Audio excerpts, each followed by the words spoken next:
I am Dariella Nieves, and you are Kicking It With Me. Welcome to the Kicking It With Dari show. I am so happy and excited to welcome my friend as my first guest on the new season 5 of the show. Her name is Nicole Decandas, and she's a self-care, motivational blogger and public school educator. In addition to her work as an educator for over 2 decades, Nicole has presented nationally on educational topics. She is currently the founder of NDG LLC, an educational and business consulting company. It is Nicole Decandas' mission to educate and coach others on the benefits of self-care and self-actualization. Welcome to the show, Nicole. Well, thank you for having me, Dari. Yes, I'm excited to have you here because I know you and I know part of this journey. Like, I didn't know all of the different things that you've done as you've done them, but it's like seeing you self-actualize. It's a very beautiful thing when you get to see your friends do things. And I was very excited to attend your first book signing in Norfolk, maybe about a month or so ago as we speak. The book is called I Affirm Today.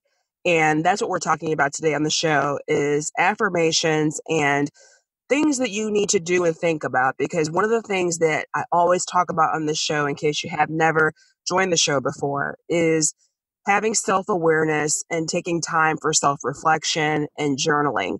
And so this is right up my alley, even if she wasn't my friend, but that's just a bonus that she is. So again, Nicole, welcome. We're going to get right into it. First, I want to talk about why is it so important to do affirmations? What are they? Why should we do them? How should we do them?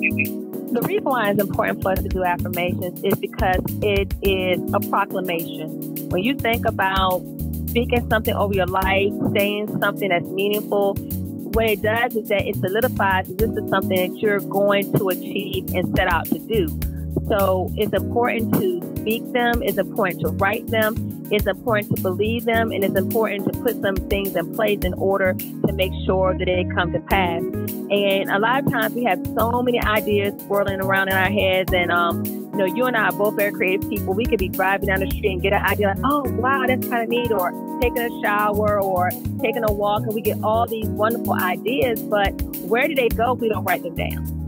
Where do they go if we don't speak them? Where do they go if we don't have a plan? When I think about most successful people, I think about the fact that they're planners and they think and they're very thorough when it comes to kind of going through a process to getting things done. So when you think about affirmations, it's kind of like bridging your emotional self with your logical self. I like that. Bridging the emotional with the logical. Very good. There's a method that you like to use that you outline in your book when you are writing down your affirmations. And there's some very creative things in there. So those of you that, like to use your hands and like to get creative, this is a different way of doing it than what I've ever seen. And you like to use different colors. What's the significance of the different colors as you are creating and writing your affirmations? Well, there's been a lot of brain research that suggests that using color is what allows our minds to kind of connect with thoughts. So when I was creating my affirmations, the colors that kept coming back to me were red, blue, and black. I use black when it comes to just general statements, but I use blue when it comes to any pronoun or noun. Like the I in I affirm is blue. And when it comes to affirm, which is a verb, I use red because red is one of those striking power colors that kind of stands out. So any verbs, I use the color red. But what I did state in my book as well is that, colors also have a certain meaning to each person. So red for other people may not be a positive color or a power color for them. So just picking the colors that you think signify a general statement, your pronouns or your nouns, and your verbs, come up with 3 colors that you want to use and, I guess, connect to, and you can roll out with that. It's just I chose those 3 because those are the ones that I connected with. And I kind of went through, how some of us have negative connotations when it comes to certain colors because of cultural biases and different things we may have experienced, through our childhood or just through life in general. So color is very powerful when it comes to connecting our thoughts and our feelings and fusing them together.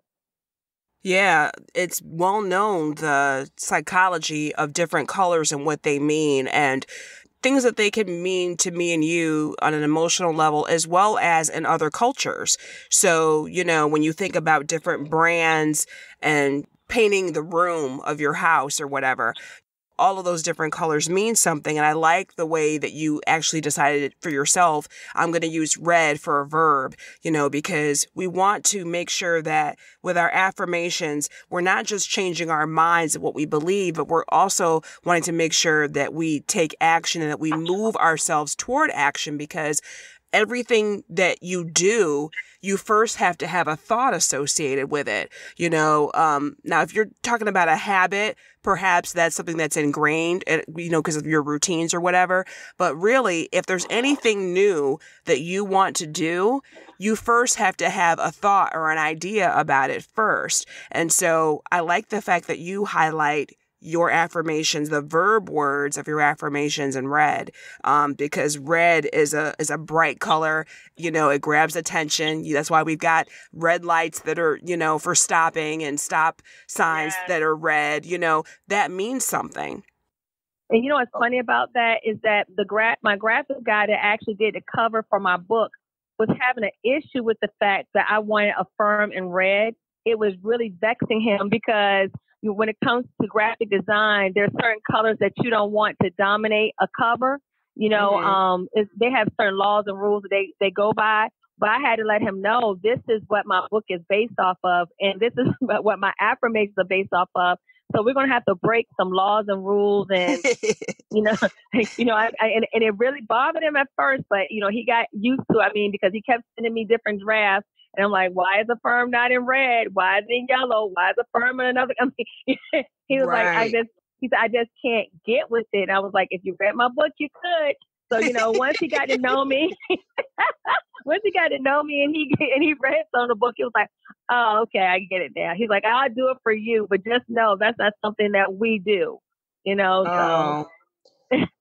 I was just going to say, I don't think it looks bad at all. I think that it's good that the word affirm is in red. Not only is it the verb, but that's what you're talking about throughout the entire book, is affirming. When you affirm someone, what you're doing is you're saying, yes, girl, I feel you. I got you. This is it.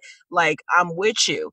And so he was not affirming you when he was designing the cover. And so I'm glad that you stuck to yourself, because like you said, we're creative and we all have, different kinds of ideas about the way we want to go about things. But red happens to be one of my favorite colors. So I'm kind of biased, but if you go to her book signing and get one of her books, she's got bookmarks with the title on there, and they're tied with a red ribbon. So it's like, you got to make sure you get the point, whether it's subliminally or not. That's right. Yeah.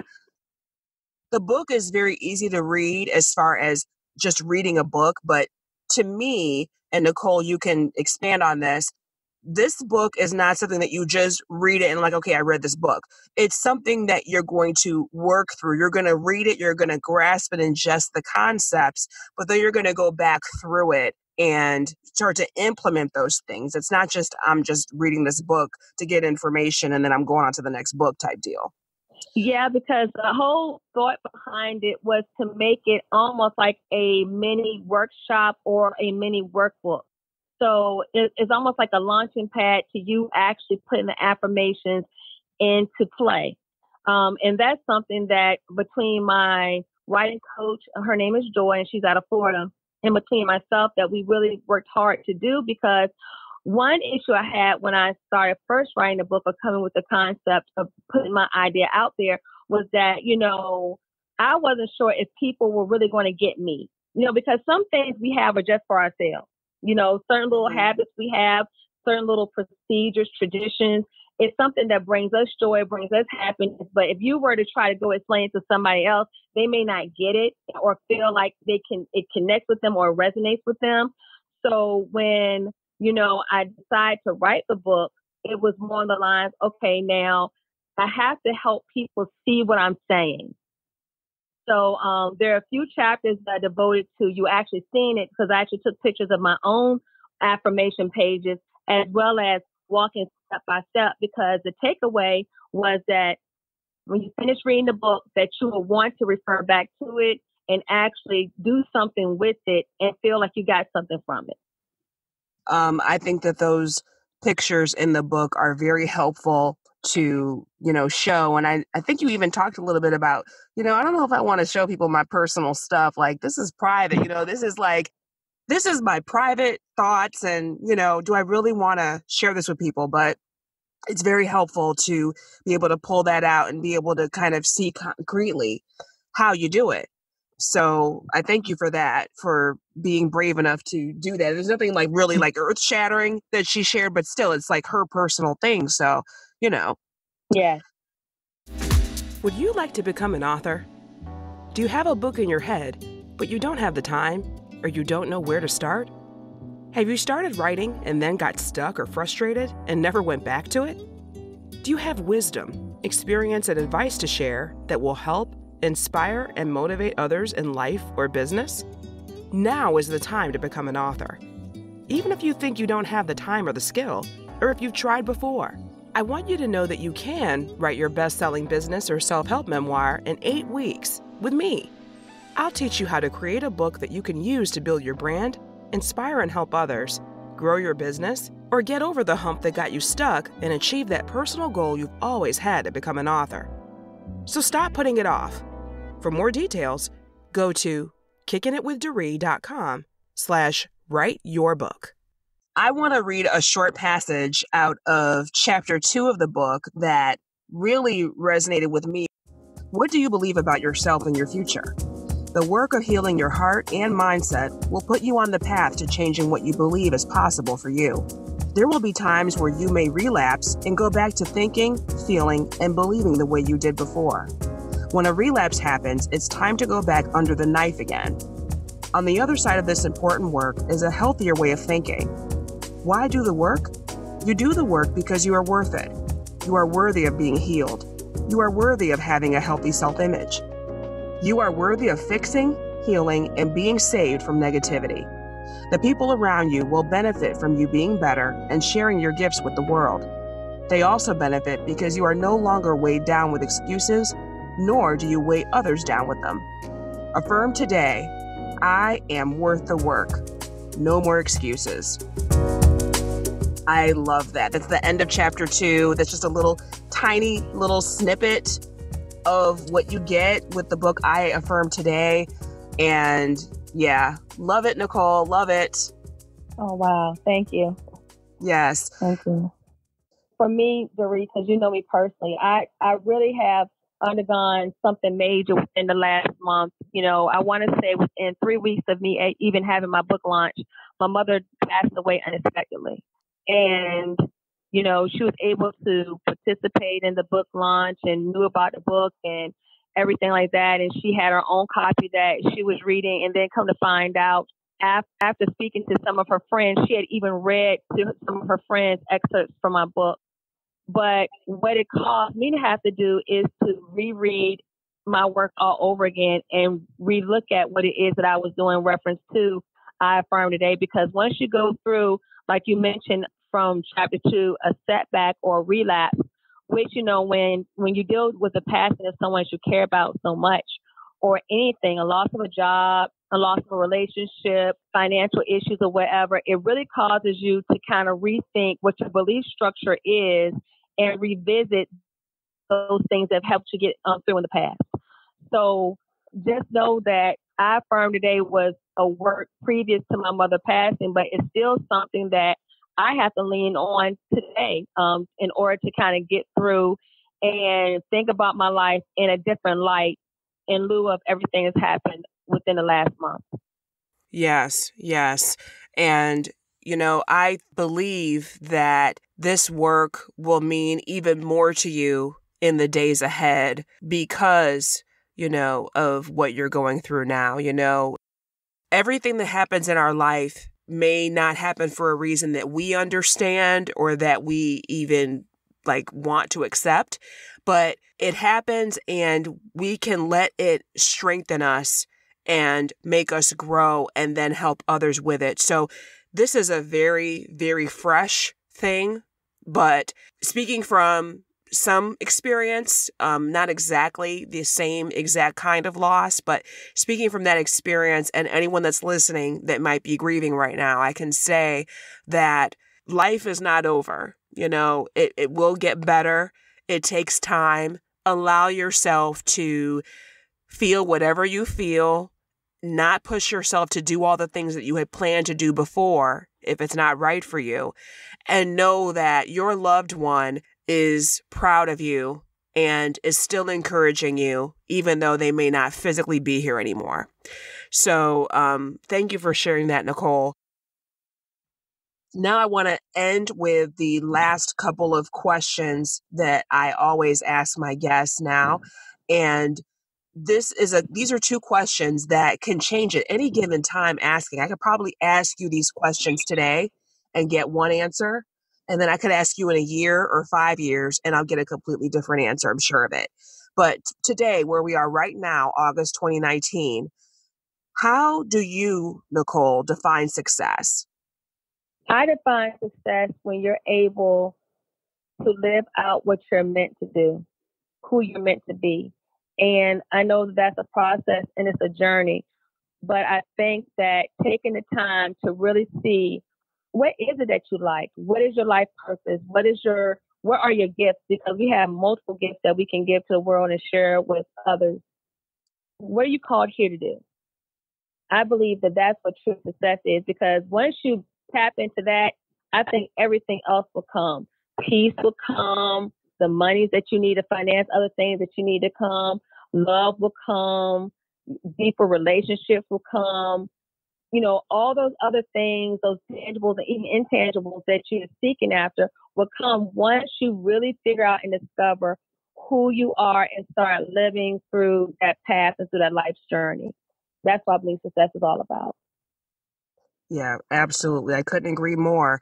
I think that when we follow our purpose, we cannot help but be successful. And, for some people, it might be money. But for me, it's about having inner peace and joy and the things that you talked about, those intangibles. Very well said.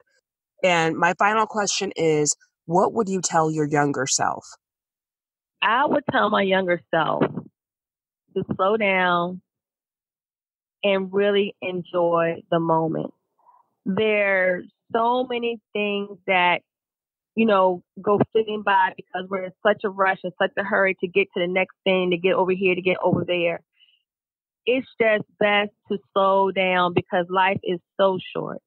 And just to take that time to have those conversations and to spend that time with people, or to just relax, to take in a sunset, to breathe deeply and take the fresh air into your lungs, and to notice flowers and feel the wind and the sun on your skin. Just take the time to take in life and enjoy it for what it is.